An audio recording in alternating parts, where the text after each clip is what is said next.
আসসালামু আলাইকুম রহমতুল্লাহি ওবরাকাতু। সম্মানিত দর্শক মণ্ডলী, আশা করি সকলে ভালো আছেন। আলহামদুলিল্লাহ, আমিও ভালো আছি। আজকে যে বিষয়টি আলোচনা করতে যাচ্ছি সে বিষয়টি হচ্ছে কোন আমলের দ্বারা মানুষের হায়াত বৃদ্ধি পায়। জি, তিনটি আমলের দ্বারা মানুষের হায়াত বৃদ্ধি পায়। হায়াত শ্রেষ্ঠ একটি নিয়ামত যা আল্লাহ তাআলা আমাদেরকে দিয়েছেন।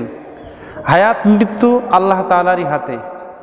কতদিন মানুষ বেঁচে থাকবে, তার হায়াত কবে শেষ হবে তা আল্লাহ তাআলা নির্ধারণ করে রেখেছেন। এ বিষয়ে আল্লাহ তাআলা বলেন, কুল্লু নাফসিন যায়িকাতুল মাউত, প্রতিটি প্রাণীর মৃত্যুর স্বাদ গ্রহণ করা লাগবে। প্রতিটি প্রাণী যেহেতু মৃত্যুবরণ করবে সেহেতু তার হায়াত নির্ধারিত। আল্লাহ তাআলা বলেন, ইযা জা আজালুহুম লা ইস্তাখিরুনা সাআতাও ওয়া লা ইস্তাকদিমুন।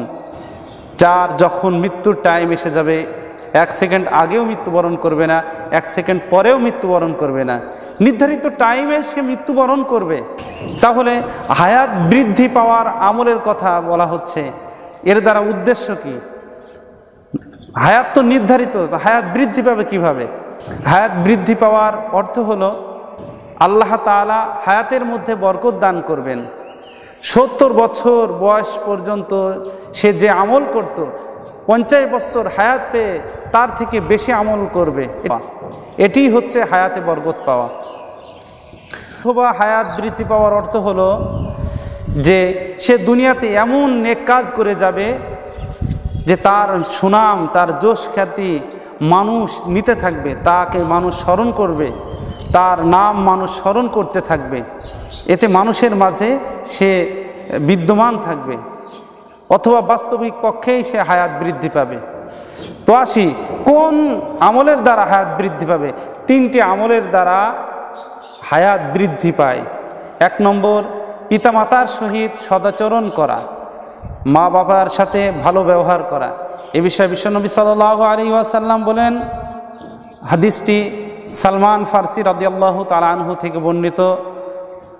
বিশ্বনবী সাল্লাল্লাহু আলাইহি ওয়াসাল্লাম বলেন, আন সালমান ফারসি রাদিয়াল্লাহু তাআলা আনহু قال قال رسول الله صلى الله عليه وسلم لا يرد القضاء الا الدعاء ولا يزيد في العمر الا البر। এ বিষয়ে বিশ্বনবী সাল্লাল্লাহু আলাইহি ওয়াসাল্লাম বলেন, মানুষের ভাগ্য পরিবর্তন হয় না, তবে দোয়ার দ্বারাই ভাগ্য পরিবর্তন হয়। ওয়ালা ইয়াজিদু ফিল উমরি ইল্লাল বিররু, এবং মানুষের হায়াত বৃদ্ধি পায় না, তবে পিতামাতার সাথে ভালো ব্যবহার করার দ্বারাই হায়াত বৃদ্ধি পায়। এরপরে 2 নম্বর, আত্মীয়তার বন্ধন ঠিক রাখা, আত্মীয়তার সম্পর্ক বজায় রাখা।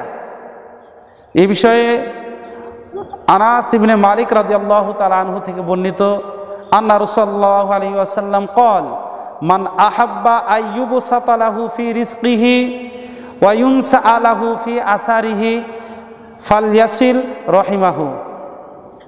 আনাস ইবনে মালিক রাদিয়াল্লাহু তাআলা আনহু থেকে বর্ণিত, বিশ্বনবী সাল্লাল্লাহু আলাইহি ওয়াসাল্লাম বলেন, যে ব্যক্তি চায় তার রিজিক বৃদ্ধি হোক, তার রিজিক প্রশস্ত হোক এবং আয়ু বৃদ্ধি হোক, তার মানে হায়াত বৃদ্ধি হোক, তো সে যেন আত্মীয়তার বন্ধন ঠিক রাখে, আত্মীয়তার সম্পর্ক বজায় রাখে।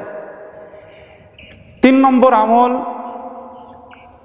পাড়া প্রতিবেশীর সাথে সদাচরণ করা, পাড়া প্রতিবেশীর সাথে ভালো ব্যবহার করা।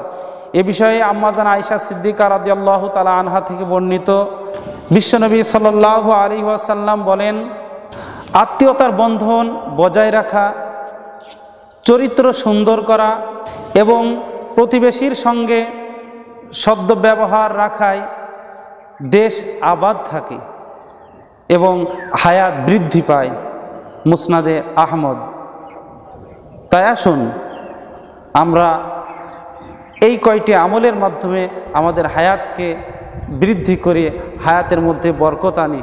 আল্লাহ তাআলা আমাদের তৌফিক দান করেন।